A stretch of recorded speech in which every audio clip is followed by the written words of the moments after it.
사무엘상 15장 되겠습니다. 오늘 본문 말씀의 1절 보십시오. 거기 보면 하반절에 이스라엘 위에 왕으로 삼으셨은즉 누구죠? 사울 임금을 하나님께서 왕으로 삼으셨은즉 이렇게 말씀하고 있는데요. 35절 끝에 가서 보십시오. 가보면 여호와께서는 사울을 이스라엘 왕으로 삼으신 것을 후회하셨더라 이렇게 나와 있습니다. 하나님이 삼으셨는데 하나님이 후회하셨다. 또 11절에 보십시오. 선지자 사무엘은 사울에 대해서 말씀을 듣고 근심하여 온 밤을 여호와께 부르짖었습니다. 사울의 문제 때문에 근심을 했다고 되어 있습니다. 또 35절 한번 보세요. 여기 보면 사무엘이 죽는 날까지 사울을 다시 가서 보질 않았다고 되어 있고요. 사울을 위하여 슬퍼하였다라고 기록되어 있습니다. 여러분, 지금까지 우리가 찾아본 본문에 의하면 이 장은 고통의 장이라는 사실을 금방 알 수 있습니다. 하나님이 삼으셨는데 하나님이 후회를 하십니다. 그러면 하나님이 세상 말로 하면 마음을 바꾸신 것이지 않습니까? 그런데 오늘 본문의 29절에 보면 매우 중요한 내용이 하나 나옵니다. 이스라엘의 지존자 하나님이죠. 거짓이나 변개함이 없으시니 그는 사람이 아니심으로 결코 변개하지 않으셨다고 말했습니다. 하나님은 분명히 삼으셨고 후회하셨는데 변개하셨죠. 그런데 아니라고 말합니다. 그것은 성경의 전 문맥을 살펴보면 알 수 있습니다. 이스라엘 백성들이 왕을 달라고 요청할 때 하나님은 그 왕에 대한 것을 허락하지 않았습니다. 그리고 왕을 세우시면서 말하기를 장차 이 왕이 너를 고통스럽게 할 거라고, 왕으로 인해서 근심할 때 구원이 없을 거라고 말씀하셨습니다. 따라서 하나님은 처음부터 왕이 이렇게 될 거라는 것을 말씀하셨습니다. 그러나 하나님은 사울에게 기회를 주셨습니다. 사울왕을 세우시고 염려하신 하나님은 제일 먼저 하신 일이 뭔지 아시죠? 그를 성령으로 충만하게 무장시키셨습니다. 그래서 선지자에 대해서 예언까지 했어서 사람들이 사울이 선지자가 되었나 하고 착각할 만큼 그는 성령 충만함을 입고 시작을 했습니다. 이것이 하나님이 하신 일입니다. 그리고 중간중간 사울이 점점 퇴락할 때 하나님은 그냥 계시지 않고 계속 말씀을 통해서 사울에게 경계하시고 기회를 주시고 경고하셨습니다. 그러나 오늘 본문에 보면 결국 사울은 하나님의 표준에 미달되어서 그는 탈락을 하고 만 사람이었습니다. 도대체 무엇이 문제였을까요? 그에게서. 오늘 본문은 그것을 함께 보면서 우리가 교훈을 삼고자 합니다. 하나님이 명령을 하나 하셨습니다. 여러분 15장 3절에 보십시오. 아말렉을 치라고 명령하셨습니다. 2절에 보면 아말렉이 어떤 일을 행했는가 나옵니다. 아말렉이 이스라엘에게 행한 일, 애굽에서 나올 때 길에서 대적한 일로 내가 그들을 벌한다고 말씀하시면서 아말렉을 치되 3절에 보니까 진멸하라고 했습니다. 남김없이 다 죽이라는 겁니다. 3절에 보면 남녀와 소아와 젖먹는 아이와 우양과 낙타와 나귀를 몽땅 다 죽이라고 해서 아말렉을 지상에서 쓸어버리라고 하나님께서 말씀하십니다. 여기 난제가 발생합니다. 여러분, 이스라엘 백성들이 블레셋과 전쟁을 했죠. 지금까지. 그런데 하나님은 블레셋을 없애는 것을 원치 않으십니다. 왜 그럴까요? 사사기에 보면 하나님께서 전쟁을 알지 못하는 사람들을 위해서 블레셋을 남겨두신 백성이라고 말을 합니다. 그런데 아말렉은 죽이라고 합니다. 여러분, 우리가 상식적으로 생각할 때 아말렉도 적이고 블레셋도 적인데 이스라엘을 실제로 괴롭히는 적은 블레셋이고 아말렉은 그렇게 괴롭힌 사람들이 아니었습니다. 그런데 하나님은 아말렉은 진멸하고 블레셋은 놔두라고 말합니다. 여기서 우리가 우리 판단과 하나님의 명령과의 괴리 현상을 발견합니다. 신앙생활은 무엇일까요? 우리 판단을 따르는 것이 아니라 하나님의 명령을 따르는 것이 믿음의 생활입니다. 신앙생활을 하면서 우리의 상식과 하나님의 명령이 서로 맞지 않을 때가 굉장히 많습니다. 그때 여러분은 합리적인 걸 따지기보다는 하나님 말씀에 먼저 복종하는 자세를 갖기를 주의 이름으로 축원합니다. 이것이 우리 신앙입니다. 우리는 당장 모릅니다. 그러나 나중에 알 수 있습니다. 여러분 에스더서라는 성경 아시죠? 거기서 이스라엘 백성들을 모르드게 때문에 진멸하려고 계획했던 사람이 하만이라는 사람인데, 이 하만이 아말렉의 사람입니다. 후예입니다. 아말렉은 철천지 원수예요. 하나님께서 그리하라고 할 때는 눈앞에는 위험이 없지만 그것은 내가 모르는 위험이 뒤에 있다는 사실을 여러분이 기억하시기를 바랍니다. 그러므로 순종은 믿음으로 하는 것이지 순종은 합리로 하는 게 아니라는 사실을 여러분이 꼭 기억하시기 바랍니다. 신앙생활의 이 부분은 너무 중요합니다. 사울이 그 명령을 받았는데요, 하나님은 명령을 하신 다음에 반드시 하는 일이 있습니다. 그 명령에 순종할 수 있는 힘을 주시는 것이 하나님이 하는 일입니다. 본문에 몇 절이냐 하면 4절 말씀을 보세요. 사울이 백성을 소집하고 그들을 들라임에서 세워보니 보병이 20만 명, 엄청난 숫자죠. 우리가 지난 시간 14장에 보면 사울이 스스로 용병을 만들 때 600명이 모였었어요. 그런데 하나님이 일하라고 할 때는 20만 명이 자원합니다. 무엇일까요? 내가 앞뒤가 안 맞아도 순종하겠다고 마음 먹으면 하나님이 순종하도록 환경과 여건을 조성해 주신다는 사실을 믿으세요. 이것이 하나님 하는 일입니다. 여리고성을 점령할 때 이스라엘 백성들이 여리를 돌았잖아요. 어린애까지 아무것도 무장 안 하고 뱅뱅뱅 돌 때요, 하나님이 막은 게 하나 있어요. 여리고 사람 한 명도 못 나오게 했어요. 나와서 죽이면 몰살당할 거잖아요.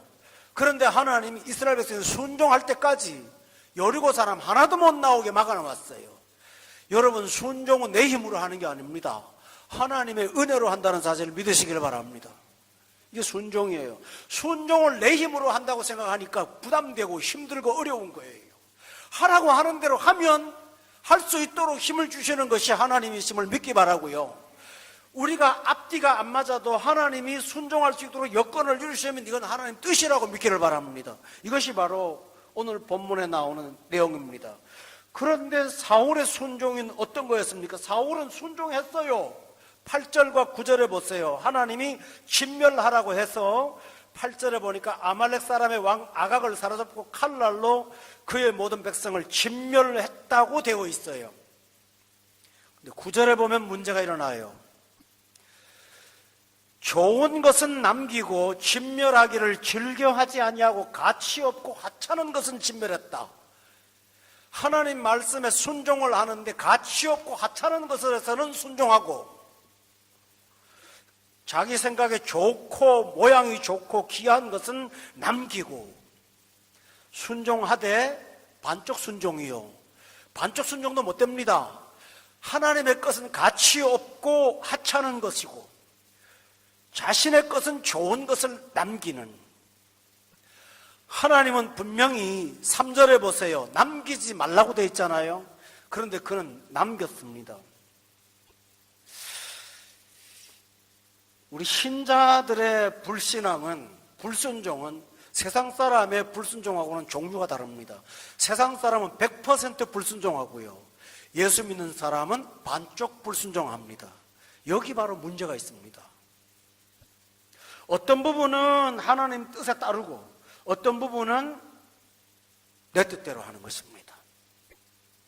그런데 그 내 뜻대로 한 그 남긴 부분이 우리 인생에 걸림돌이 되고 옆구리에 가스가 됩니다. 여러분, 사사기 기억하시죠? 하나님이 쫓아내라 했는데 다 안 쫓아내요. 써먹어요. 그런데 그들이 옆구리에 가스가 돼서 고통을 줘요. 우리 예수 믿는 사람은 불행이나 슬픔이 다가올 때 환경이나 사람을 탓하지 말고요, 하나님과 나와의 관계를 점검하셔야 돼요. 거기에 문제가 있는 거예요. 다른 거 볼 거 없어요. 그리고 그것을 온전케 할 때 회복이 온다는 사실을 믿기 바랍니다. 문제는 뭘까요? 순종의 기준이 하찮고 가치 없는 것에 대해서는 하나님의 것, 그리고 좋다고 여기는 것은 자기 것으로 두었던, 결국은 그는 순종하지 않은 사람이었다라는 사실이죠. 여러분, 이것은 굉장히 중요한 내용이에요. 한순간의 문제가 아니라는 사실을 우리가 알 수 있습니다. 두 번째, 사울의 문제가 뭘까요? 본문 15절 보십시오. 여기 보면 다 같이 읽겠습니다. 시작. 그것은 무리가 아말렉 사람에게서 끌어온 것인데 백성이 당신의 하나님 여호와께 제사하려 하여 양들과 소들 중에서 가장 좋은 것을 남김이요 그 외의 것은 우리가 진멸하였나이다 하는지라. 불순종의 이유를 말합니다. 어떻게 말합니까? 하나님이 일하려고 불순종한 겁니다. 이렇게 말합니다. 제사를 드리려고 요거 남겨두었습니다. 성도 여러분, 레위기 공부하실 때 우리가 반복해서 들은 말씀 기억나죠? 하나님께 드리는 제물은 흠 없는 것입니다. 아말렉의 제물은 흠 있는 것입니다. 이스라엘 백성들이 자기 집에서 기른 것이 제물이 되어야 됩니다. 사울은 완전 지금 잘못하고 있죠. 그런데 불순종의 이유를 하나님 핑계를 대고 있습니다. 신자들이 불순종하고 정당화시킬 때 하나님 탓을 할 때가 많습니다. 이것은 굉장히 심각한 불경입니다. 그리고 본인은 순종했다고 착각하는 것입니다. 그래서 우리는 불순종을 의식하지 못할 때가 너무나 많아요.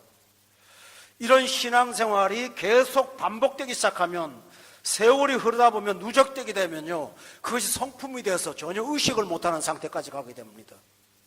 여기에 대한 사무엘의 대답은 무엇이었습니까? 22절에 보세요. 여러분 잘 아는 성경 구절입니다. 유명한 구절이죠. 22절 다 같이 읽어보십시오. 시작. 여호와께서 번제와 다른 제사를 그의 목소리를 청종하는 것을 좋아하신 같이 좋아하시겠나이까? 순종이 제사보다 낫고 듣는 것이 순양의 기름보다 낫습니다 라고 했습니다.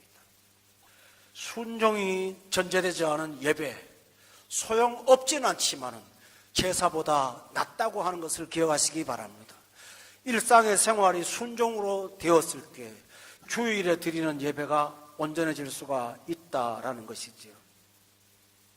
불순종을 정당화하는 것에 대해서 19절에 보면 사무엘은 뭐라고 해석을 합니까? 여호와께서 악하게 여기시는 일이라고 했습니다. 본인은 악하다고 생각하지 않습니다만 하나님이 악하다고 여기셨다라고 했습니다. 그러므로 교우 여러분, 이런 생활 가운데서 우리의 불순종이 정당화되지 않도록 항상 자신을 점검하시는 여러분이 되어서 경건 생활에 승리하시기를 바랍니다. 그러면 도대체 불순종이 어디서 나왔을까요? 본문 19절에 보세요. 사무엘의 불순종의 근본 원인이 여기 있다고 말합니다. 어찌하여 왕이 여호와의 목소리를 청종하지 않았습니까? 23절 한번 보세요. 왕이 여호와의 말씀을 청종하지 않았던 걸 다른 말로 뭐라고 하죠? 버렸다고 말합니다. 다른 말로 하면 하나님을 버린 것입니다. 그런데 20절에 사울의 변명은 뭡니까? 사울이 사무엘에게 이르되 나는 실로 여호와의 목소리를 청종하여 라고 말합니다. 자기는 청종했다고 말하고 사무엘은 아니라고 말합니다. 무엇이 차이일까요? 사울은 듣고 싶은 것만 들었습니다. 자기가 원하는 것만 들었습니다. 그리고 부담스러운 것은 듣지 않았습니다. 청종하지 않은 것이죠. 오늘 신자들이 이렇게 잘못하면 착각합니다. 아우, 오늘은 굉장히 말씀이 은혜가 되네. 이번 주는 왜 이렇게 힘들지? 저한테 노골적으로 말씀하는 분이 있었습니다. 왜 그럴까요? 지난주는 듣고 싶었던 설교고요. 이번 주는 거북스러운 설교였다는 것이죠. 바로 여기에 문제가 있는 것입니다. 고넬료가 베드로를 불러놓고 이런 말합니다. 우리는 다 주 앞에서 말씀 듣기를 위해서 있나이다. 당신께 명하신 말씀을 다 듣기 원합니다. 다 듣기 원합니다. 아멘. 이렇게 다 듣는 여러분 되시기를 주의 이름으로 축원합니다. 그것이 청정입니다. 말씀을 자기가 구별해서 들었기 때문에 결국은 불순종이 정당화되고 만 것입니다. 또 네 번째로 사울의 문제는 뭘까요? 회개의 문제가 있습니다. 본문 24절에 보세요. 사울이 회개하고 있습니다. 다 같이 읽어봅시다. 시작.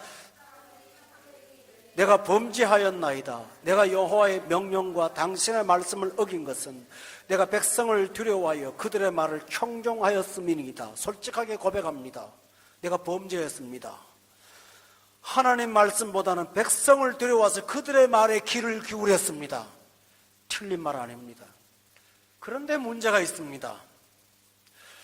회개를 했으면 회개가 순전해야 되지 않습니까? 30절에 보면 그는 회개를 곁들여서 다른 말을 합니다. 사울이 이르되 내가 범죄하였을지라도 청하옵나니 내 백성의 장로들 앞과 이스라엘 앞에서 나를 최면을 살려주세요.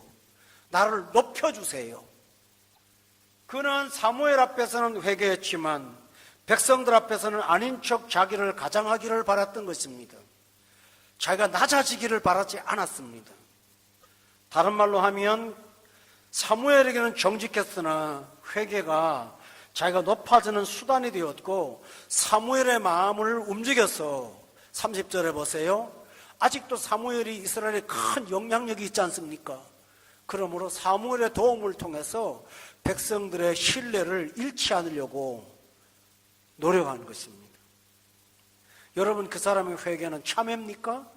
아닙니다. 임기응변입니다. 회피하는 것이지요.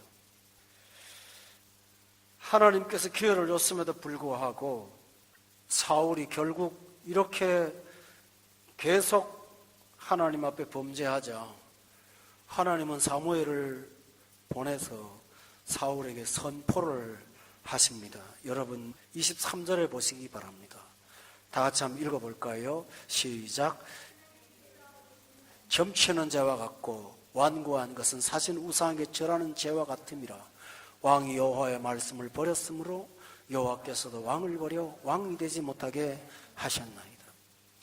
불순종은 점치는 무당한테 간 것과 같고 불순종은 부처에게 절하는 것과 다를 게 하나도 없다고 말씀하시면서 말씀을 버렸으므로 여호와께서도 왕을 버린다고 말했습니다. 여러분, 순종하지 않으면 하나님의 손이 떨어져 나갑니다. 떠나갑니다. 그러므로 어떠한 상황이든지 하나님 앞에 온전하게 순종하며 살아가시는 우리 모두가 되기를 바랍니다. 28절을 보세요. 다 같이 한 번 더 읽어볼까요? 28절 시작. 여호와께서 오늘 이스라엘 나라를 왕에게 떼어 왕보다 나은 왕의 이웃에게 주셨나이다. 그는 선언을 듣고 말았습니다. 성도 여러분, 그런데 그날 당장 왕위에서 떠났나요? 아닙니다. 아직 차기 왕이 등장하지 않았죠. 사울은 그로부터도 오랜 세월 동안 왕을 했습니다. 그런데 하나님이 버렸다는 뜻이 뭘까요? 그가 하는 일에 하나님이 함께하지 않았습니다. 이게 바로 문제입니다. 그날 이후로 사울은 하나님의 함께하심을 한 번도 경험하지 못했습니다. 직책은 갖고 있었습니다만 하나님의 도움이 떠났으니 그는 왕이 아닌 것입니다. 여러분, 껍데기는 왕이지만 실속은 왕이 아닌 경우가 우리에게 얼마나 많습니까? 많은 분들이 착각합니다. 회사도 다니고 기업도 하고 모든 게 겉으로는 아무것도 변화가 없습니다. 그러나 하나님의 도우심과 함께 하심이 떠난다면 그 생명은 사라진 것과 똑같은 거 아니겠습니까? 그러므로 날마다 하나님이 함께하는 여러분이 되기 위해서 외형과 내용이 같아지기 위해서 온전히 순종하여 하나님을 기쁘시게 하는 저와 여러분 되시기를 예수 이름으로 축원합니다. 우리가 여기서 다시 한번 언급할 사실은 사울은 끝까지 하나님과의 관계에서 계산만 했습니다. 그러나 하나님은 슬퍼하고 마음 아파하셨습니다. 하나님은 감정으로 대하셨고 사울은 계산으로만 대하고 있습니다. 신앙생활을 계산 속에서 한다면 그것은 하나님을 너무나 슬프게 하는 것입니다. 여러분, 오늘날 현대세계의 현대 기독교인들은 성령으로 신앙생활을 하기보다는 계산으로 하려고 하는 경우가 더 많습니다. 옳지 않습니다. 신실하게 하나님을 따라가며 섬기며 충성되게 할 때 하나님께서 여러분과 함께 하신다는 사실을 꼭 믿으시기를 바랍니다.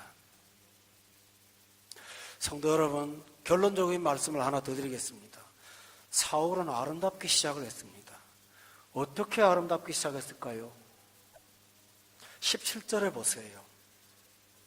그가 그 자세만 계속 견지었더라면 그는 하나님의 도우심을 입었을 것입니다. 17절을 다 같이 한번 읽어볼까요? 시작. 왕이 스스로 작게 여길 그때에 이스라엘 지파의 머리가 되지 아니하셨나이까? 여호와께서 왕에게 기름을 부어 이스라엘 왕을 삼으시고 언제요? 스스로 작게 여길 때, 그때에 이스라엘 지파의 머리가 되었다면, 평생을 스스로 작게 여기면 하나님께서 계속하여 역사하실 것 아니겠습니까? 작은 성공 때문에 자신도 모르게 교만이 들어가기 시작하면서 하나님의 말씀보다는 계산을 앞세웠던 그가 결국은 하나님으로부터 버림을 받은 이 중대한 교훈을 저와 여러분이 되새길 수 있기를 바랍니다. 여러분, 조금 더 첨언하자면 하나님이 떠나고 나니까 전쟁에서 실패한 것뿐만 아닙니다. 백성의 마음이 떠나갑니다. 사울은 천천히요, 다윗은 만만이었습니다. 또 하나 문제가 있습니다. 그의 정신세계가 점점 황폐해져 가기 시작했습니다. 여러분 아시죠? 다윗이 음악을 들려줄 때 갑자기 정신병이 들어서 들고 있던 창을 갖고 다윗을 찔러 죽이려고 할 때 악신이 역사했습니다. 하나님이 함께하지 않으면 성공하고 실패를, 그건 차후 문제라도 내가 정신적으로 온전하게 건강하게 살아갈 수가 없어요. 황폐해져요. 또 하나 있습니다. 사울이 하나님과 함께하지 못하니까 정서적으로 불안정하다 보니까 가족하고 계속 싸웁니다. 아들 요나단을 죽이려고 하고 딸 미갈을 죽이려고 하고 부인들과 헤어지고 온갖 고통을 다당하는 그런 상황 속에 빠지고 말았습니다. 여러분, 나중에 뒷날 보면 딸한테도 야단을 치고 아들한테도 그러면서 가정적으로도 얼마나 황폐해졌다는 사실을 우리는 본문을 통해서 나중에 깨닫게 될 것입니다. 하나님이 그의 손을 잡지 않을 때는 방황하기 시작했고, 나중에 사울은 그것이 무서운 지옥 같은 상경이라는 걸 깨닫고 하나님의 음성을 듣고자 아무리 백방으로 노력해도 하나님의 음성이 들리지 않았습니다. 그래서 그는 무당을 찾아가서 죽은 사무엘을 불러달라고 소리를 칠 만큼 그는 그런 황폐한 인생의 전형이 되고 말았습니다. 여러분, 성경 역사 가운데 스스로 목숨을 끊은 사람이 두 사람 있습니다. 한 사람은 누굽니까? 가룟 유다고, 한 사람은 사울입니다. 이 실패의 교훈에서 여러분이 깜짝깜짝 놀라면서, 저도 성경 공부를 한 말씀을 준비하면서 제 자신이 얼마나 충격을 먹었는지 몰라요. 오늘 본문의 말씀의 핵심이 뭘까요? 순종하되 내 방식으로 순종하고, 순종하되 반쪽 순종을 하고, 우선은 하나님이 아니고 차선이 하나님이라는 사실을 바라보면서 하나님이 쳐다보지 않을 것 같지만 헤아리고 계신다는 사실을 꼭 기억하실 수 있기를 바랍니다. 주신 은혜들이 얼마나 많은가요? 그 은혜를 유지하기 위해서 순종의 삶을 날마다 살아가시는 우리 모두가 될 수 있기를 예수 이름으로 축원합니다. 기도하겠습니다.